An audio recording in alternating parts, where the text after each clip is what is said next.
Сәлем достар, бүгін сіздермен осындай оладьи пісіретін боламыз. Дәмі деген өте керемет болып шығады.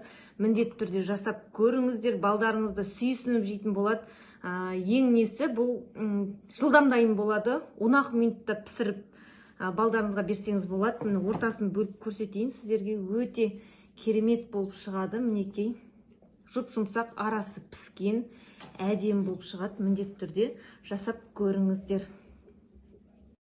Мінекей достар, оладьиларымыз деген өте керемет болып шығады.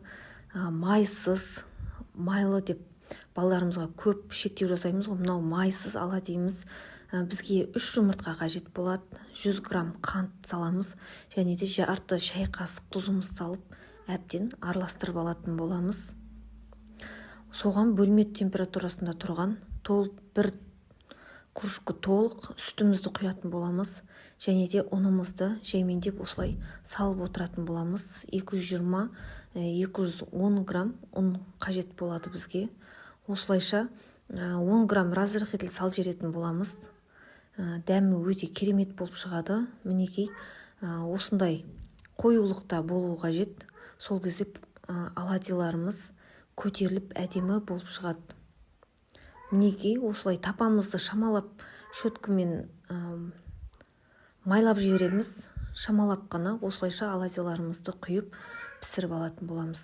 Отымыз орташа деңгейде, қатты емес, баяу отта пісіріп алатын боламыз. Сол кезде күйіп кетпейді. Ал отыңыз қатты болып кетсе, оладьиларымыз бірден пісіп күйіп кетеді. Мінекей осылайша жылдам пісіріп аламыз. Көп уақытыңызда кетпейді. Бас аяғы 10 минут уақытыңызды алатын болады. Балаларыңыз садиктен қарны ашып келгенде, мектептен қарны ашып келгенде осы оладьи жасап қойсаңыз, өте керемет, тойымды, бетіне мед жағып жесе де, варенье жағып жесе де керемет болып шығады. Мінекей оладьимыз дайын. Каналыма тіркеліп, лайк басып, комментарий жазып кетіңіздер.